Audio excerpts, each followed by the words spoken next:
والعاقبة للمتقين والصلاة والسلام على سيد الأنبياء والمرسلين أما بعد فأعوذ بالله من الشيطان الرجيم بسم الله الرحمن الرحيم وما هو على الغيب بدليل صدق الله العظيم إن الله وملائكته يصلون على النبي يا أيها الذين آمنوا صلوا عليه وسلموا تسليما درود پاک اللهم صل على سيدنا مولانا محمد النبي الأمي وعلى آله وأصحابه وبارك وسلم الصلاة والسلام عليك يا سيدي يا رسول الله وعلى آلك وأصحابك يا سيدي يا محمد رسول الله صلی اللہ علیہ وآلہ وسلم۔ واجب الاحترام سامعین کرام، آج 11ویں شریف کے موقع پر اللہ رب العزت کے فرمان کے تحت ایک مختصر سا بیان جو پہلے نہیں ہوا، میں نے سوچا وہ ہو جائے۔ حضور کے علم غیب کا بیان جمعہ کے سٹیج پہ غالباً نہیں ہوا، اور اس میں میلاد کا بیان بھی ہے۔ جو قصہ بیان کروں گا تفسیر ابن کثیر میں موجود ہے کہ حضور علیہ السلام کی بعثت سے اس دنیا میں تشریف لانے سے 1000 سال پہلے ایک بادشاہ گزرا جس کا نام تھا تبع اول، اور تبع اس بادشاہ کو کہتے ہیں کہ جس نے آدھی دنیا پر یا اس سے بھی زیادہ دنیا پر حکمرانی کی ہو، یعنی اور بھی تبع گزرے، یہ پہلا تھا جس نے آدھی سے زیادہ دنیا پر حکمرانی کی۔ اس کا طریقہ کار یہ تھا کہ وہ جس علاقے میں جاتا اس کو فتح کرتا، تو وہاں کے لوگ اگر ہتھیار ڈال دیتے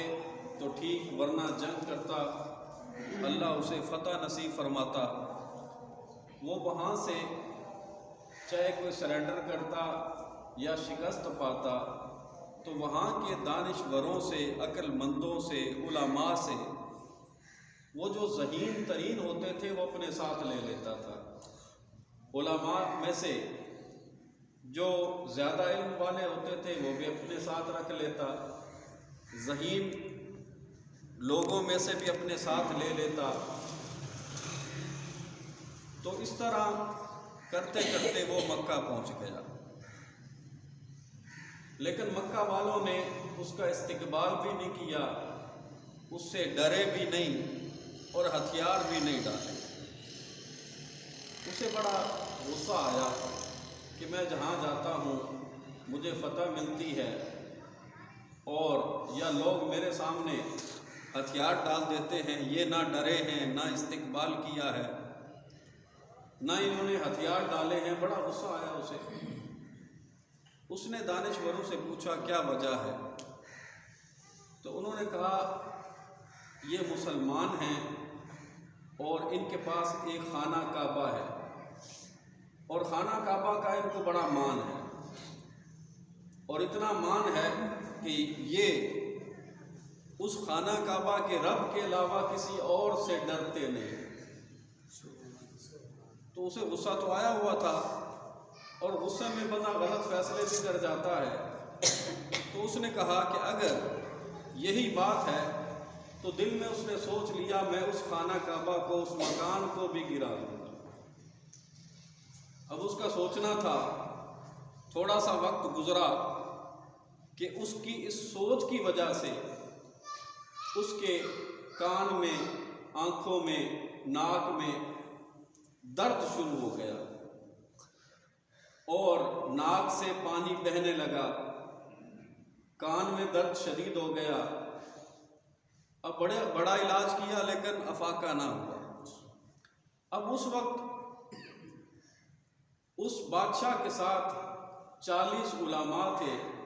اور ان کے اوپر ایک سردار رئیس العلماء بھی تھا، جو سب علماء کا سردار تھا، صدر تھا۔ اس کو بھی پتہ چلا کہ بادشاہ بیمار ہے اور اسے افاقہ نہیں ہو رہا، تو پھر اس نے کہا کہ اگر بادشاہ سلامت میرا مشورہ مانے تو میں اس کا علاج کر سکتا ہوں۔ اب وہ ایک عالم دین تھا، اور پہلے جتنے بھی علماء کرام ہوتے تھے وہ اللہ کے اولیاء بھی ہوتے تھے، کیونکہ پہلے مفاد پرستی نہیں تھی اور دل میں بغض و کینہ نہیں تھا، تو علماء کرام ہی اولیاء بنتے تھے۔ جس طرح حضرت شیخ عبد القادر جیلانی وہ فرماتے ہیں درست العلم حتی کتبا، میں علم پڑھتے پڑھتے کتب بن گیا۔ تو پھر اس نے کہا کہ اگر بادشاہ مجھے اجازت دے تو میں اس کا علاج کر سکتا ہوں۔ تو بادشاہ کو اور کیا چاہیے تھا، بلوایا۔ تو وہ رئیس العلماء جب اس کے پاس پہنچا تو اس نے سب سے پہلے یہ سوال کیا کہ اے بادشاہ سلامت، کہیں آپ نے خانہ کعبہ کو گرانے کا ارادہ تو نہیں کر لیا؟ اب یہ بات سوائے اس کے کسی اور کو پتہ نہیں تھی۔ اب ایک عالم دین نے اس کو بتا دیا کہ کہیں آپ نے ایسا ارادہ تو نہیں کر لیا؟ تو کہا بات تو کچھ ایسے ہی ہے۔ تو کہا تیرا علاج یہی ہے کہ جو تو نے ارادہ کیا ہے اس سے توبہ کر اور اپنے ارادے سے باز آ جا، اللہ تجھے صحت عطا کر دے گا۔ اب ہوا ہی ایسے کہ جب اس نے توبہ کی، اپنے ارادے سے باز آیا، تو اس کے ناک سے پانی بھی رک گیا اور درد بھی ختم ہو گئی۔ اب یہاں سے مکہ سے وہ مدینہ پہنچے، جس کو پہلے یثرب کہا جاتا تھا، جہاں پہ آخر الزمان نبی صلی اللہ علیہ وآلہ وسلم نے تشریف لانا تھا۔ یہ وہاں پہنچے اور وہاں کچھ دن رہے۔ جب بادشاہ نے اعلان کیا آگے روانگی کا، تو اس سے پہلے رئیس العلماء علماء کرام نے ایک میٹنگ بھی بلائی تھی کہ یہ وہ جگہ ہے جہاں پہ آخر الزمان نبی تشریف لانے والے ہیں۔ ہماری خوش قسمتی کہ ہم پا لیں، اگر ہم نہ پا سکے تو ہم یہاں اپنے گھر بناتے ہیں تاکہ ہماری اولاد حضور کو پا لیں۔ وہاں پہ انہوں نے ڈیرے لگا دیے۔ جب بادشاہ نے روانگی کا اعلان کیا تو انہوں نے بھی اعلان کر دیا کہ بادشاہ سلامت، ہم تو تیرے ساتھ جانے والے نہیں ہیں۔ تو بادشاہ نے پوچھا مسئلہ کیا ہے؟ تو کہا ہم نے اپنی کتابوں میں پڑھا ہے کہ اس یثرب کی زمین پر آخر الزمان نبی تشریف لے آئیں گے، ہم تو ان کے انتظار میں یہاں بیٹھے ہیں۔ اگر ہم ان کو پا سکے تو ہماری خوش قسمتی، اگر ہم نہ پا سکے تو ہماری اولادیں ان کو پا لیں گی، ہماری اولادوں کے نصیب میں حضور آ جائیں گے۔ تو کہا اگر یہ بات ہے، ایک جلوہ تو وہ پہلے دیکھے بیٹھا تھا خانہ کعبہ کا، تو اس نے کہا اگر یہ بات ہے تو میں اس آخر الزمان نبی کے انتظار میں 1 سال تک یہیں بیٹھتا ہوں۔ اور اس بادشاہ نے، اس طب اول نے 40 علماء کو 40 مکان بنوا کے دیے، اور پھر رئیس العلماء کو 1 نہیں 2 مکان بنوا کے دیے کہ ایک مکان تو تیرے لیے ہے اور دوسرا مکان حضور کے استقبال میں کہ جب حضور ہجرت کر کے ادھر تشریف لے آئیں گے تو ایک مکان حضور کے لیے بھی اس نے بنوایا۔ اب میں بات کو، جو آیت میں نے پڑھی، اس قصے کے بعد وہیں سے شروع کرتا ہوں کہ قصہ کو سنانے کا جو مقصد تھا کہ اللہ رب العزت نے ارشاد فرمایا کہ وما ہوا علی الغیب بدنین، میرا جو یہ نبی ہے، میرا یہ جو محبوب ہے، یہ غیب کی خبریں بتانے میں کنجوس نہیں ہے۔ اور کنجوس کون ہوتا ہے؟ کنجوس وہ ہوتا ہے جس کے پاس مال ہو اور وہ خرچ نہ کرے۔ تو اللہ کا فرمان یہ ہے کہ میرا نبی،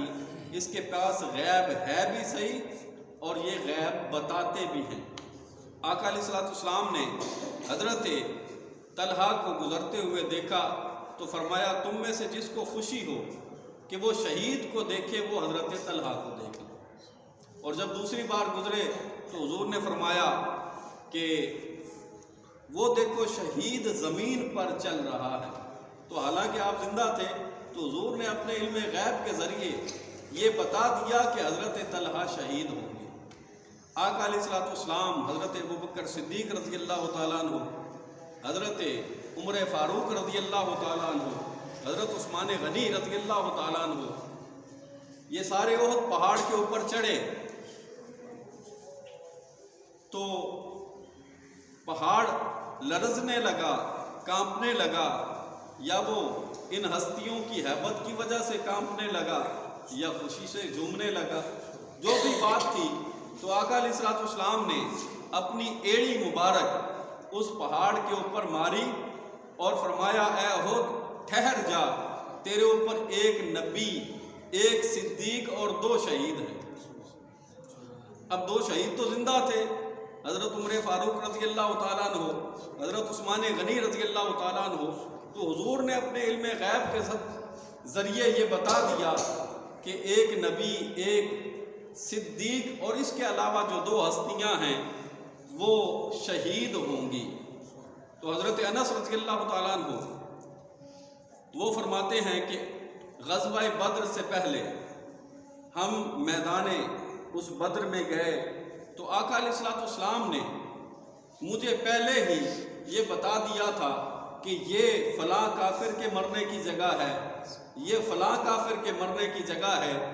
تو حضرت انس رضی اللہ تعالیٰ عنہ فرماتے ہیں کہ جب غزوہ بدر ہو چکا تو میں نے دیکھا کہ جس جگہ کی حضور نے نشاندہی فرمائی تھی کوئی کافر ایک بالشت، ایک گٹھ، ایک بالشت بھی نہ آگے مرا نہ پیچھے مرا، جہاں پہ حضور نے فرمایا تھا وہی مرا۔ یہ علم غیب نہیں تو اور کیا ہے۔ تو میں جو قصہ میں نے سنایا، وہ قصہ سنانے میں جو نکتہ نکلتا ہے کہ لوگ تو حضور کے علم غیب پر یقین نہیں کرتے جس طرح کما حقوق کرنا چاہیے۔ تو اس قصے میں ہمیں یہ پتہ چلتا ہے، وہ یہ پتہ چلتا ہے کہ حضور کی اونٹنی کو بھی پتہ تھا، حضور کی۔ اور قصہ وہیں سے شروع کرتے ہیں جہاں پہ چھوڑا تھا، اور وہ قصہ یہ ہے کہ جب رئیس العلماء کو 2 مکان بنوا دیے اس طب اول نے، اور پھر اس نے ایک خط لکھا، اور اس نے خط لکھا کہ طب اول کی طرف سے آخر الزمان نبی کی طرف، اور اس نے الفاظ لکھے تھے کہ اے آخر الزمان نبی، اگر میں نے آپ کو پا لیا تو میری خوش قسمتی، ورنہ میں آپ کے اعلان نبوت سے پہلے، آپ کی بعثت سے پہلے آپ پر ایمان لے گا۔ یہ اس کا خط تھا۔ اور جب آقا علیہ السلام مکہ سے مدینہ کی طرف ہجرت فرما کے جانے لگے تو وہ خط حضرت ابی ایوب انصاری رضی اللہ تعالیٰ عنہ کے گھر والوں کے پاس تھا، کیونکہ حضرت ابو ایوب انصاری اس رئیس العلماء کی اولاد میں سے تھے، اور وراثت در وراثت وہ طب اول کا خط ان کے پاس حفاظت کے ساتھ رہا۔ اور جب حضور نے ہجرت کا ارادہ فرمایا تو انہوں نے کہا کہ وہ امانت حضور کو پہنچانی چاہیے، جو طب اول نے لکھی تھی وہ امانت حضور کو پہنچانی چاہیے۔ تو انہوں نے ایک بندہ بھیجا خط دے کے۔ جب وہ حضور کی بارگاہ میں پہنچا اس نے کچھ بتایا نہیں تھا، تو حضور نے فرمایا کہ جو طب اول کی طرف سے تیرے پاس خط ہے وہ مجھے دو۔ حضور کے علم غیب کے بھی صدقے۔ اور میں پہلے بھی ذکر کرتا ہوں کہ طائف کی وادی میں جب کنکر مارے گئے تو فرشتے حاضر ہوئے اور عرض کرنے لگے حضور آپ حکم فرمائیں ہم ان کو نیست و نابود کر دیں۔ تو حضور نے فرمایا یہ نہیں، ان کی اولادوں میں سے آئیں گے جو میرا کلمہ پڑھیں گے، تو وہ خط مجھے دو۔ اب جب آقا علیہ السلام اونٹنی پر سوار تھے، مدینہ شریف پہنچے، ہر ایک کی یہ خواہش تھی کہ حضور میرے گھر میں تشریف فرما، ہر ایک کی یہ خواہش تھی، اور بڑا استقبال کیا گیا۔ اور میں یہ کہتا ہوں کہ اس طب اول نے حضور کا میلاد حضور کے آنے سے بھی پہلے منایا کہ 1 سال تک انتظار میں بیٹھا رہا، استقبال کے لیے انتظار کیا، اس نے مکانات بنوا کے دیے، حضور کے لیے ایک مکان بنا کے اس نے رکھ چھوڑا کہ جب حضور ہجرت کر کے تشریف لائیں گے تو اس مکان میں ٹھہریں گے۔ اب حضور کی اونٹنی، اس کی جو مہار ہے، اس کو چھوڑ دیا گیا، اور حضور نے فرمایا تھا، اور یہ فرمان بھی حضور کا غور کریں، حضور نے فرمایا تھا میرا ناقہ معمور ہے، میرا ناقہ معمور ہے، معمور کہتے ہیں حکم دیا ہوا، اور میں یہ کہتا ہوں کہ میرے ناقہ کو پتہ ہے کہ کس کے گھر کے سامنے رکنا ہے۔ اب کس کے گھر کے سامنے رکنا ہے؟ حضور نے مہار کو چھوڑ دیا کہ میری اونٹنی کو بھی پتہ ہے کہ کس کے گھر کے سامنے رکنا ہے، اور وہ اونٹنی رکی حضرت ابی ایوب انصاری کے گھر کے سامنے، کہ اونٹنی کو بھی پتہ تھا کہ 1000 سال پہلے ایک بادشاہ نے آخر الزمان نبی کے لیے ایک مکان بنا کے رکھ چھوڑا ہے، میں نے اسی کے سامنے رکنا ہے، کسی اور کے سامنے نہیں رکنا۔ تو حضور کا یہ فرمان کہ میرا ناقہ معمور ہے، یعنی اسے بھی پتہ ہے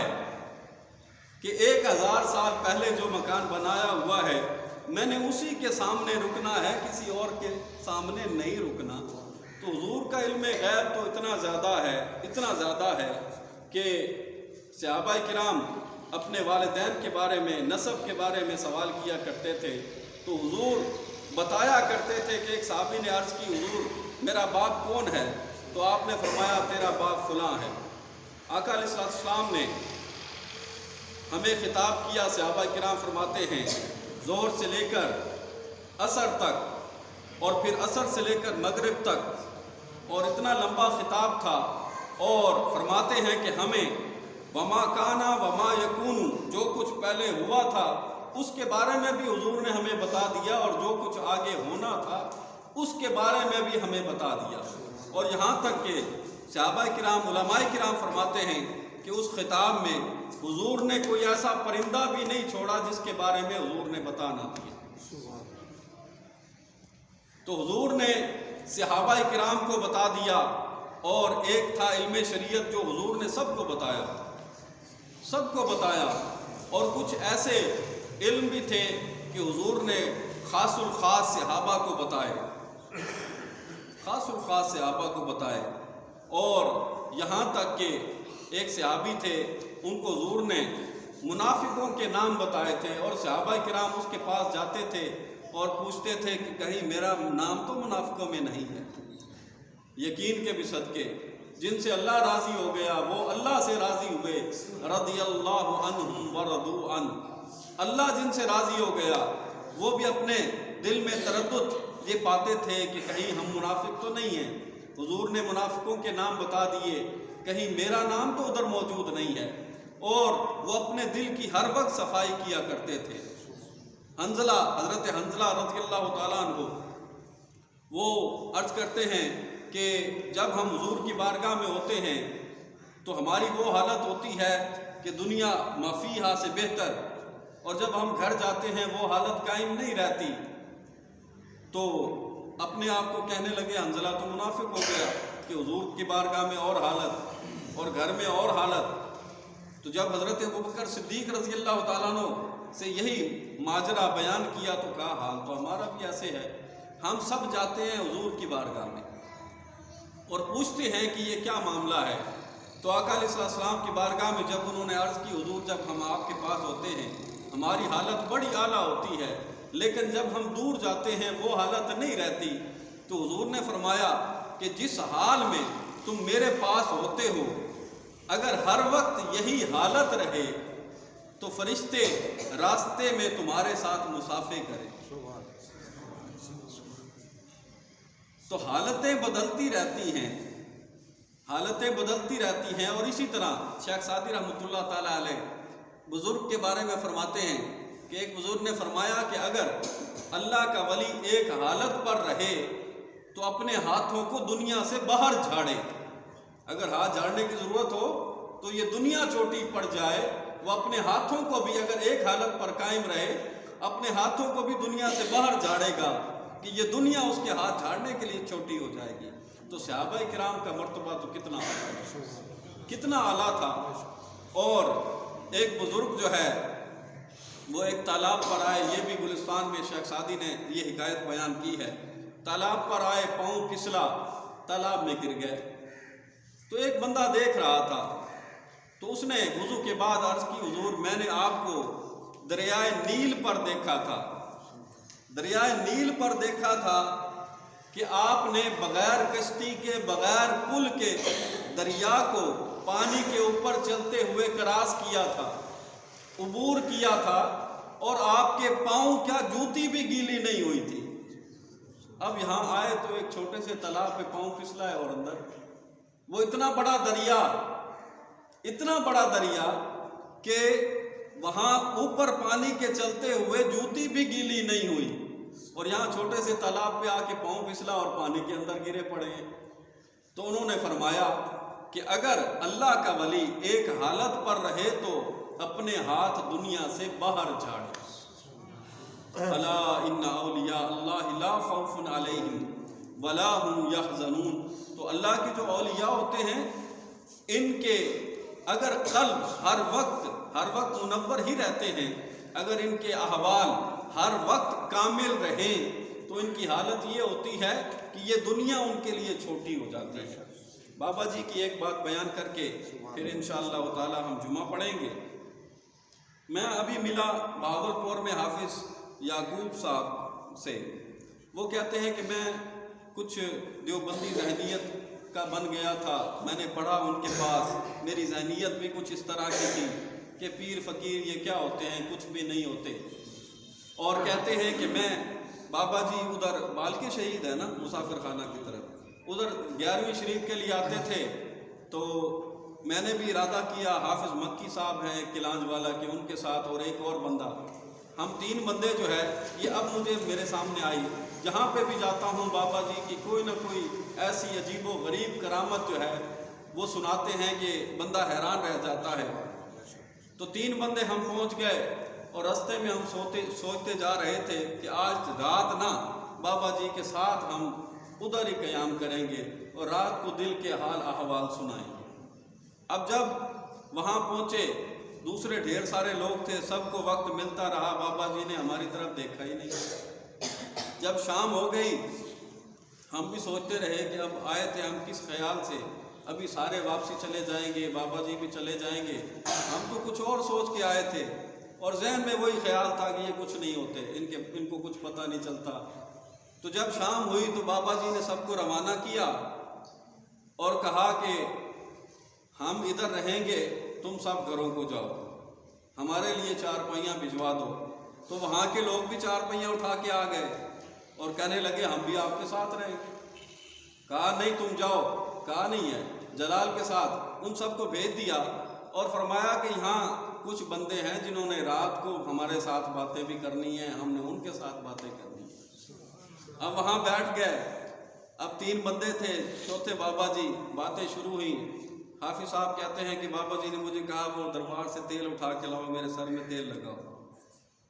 اچھا بابا جی بیٹھ گئے پوچھنے، ہاں بھی کچھ پوچھنا ہے تو پوچھو یا میں ہی بتاؤں سارا کچھ پوچھنا ہے تو پوچھو یا میں ہی بتاؤں۔ تو حافظ صاحب کہتے ہیں کہ میری بیوی جو ہے اس کے گھٹنوں میں درد تھا، میں نے کہا وہ دعا کریں میری بیوی کے گھٹنوں میں درد ہے اللہ شفا دے۔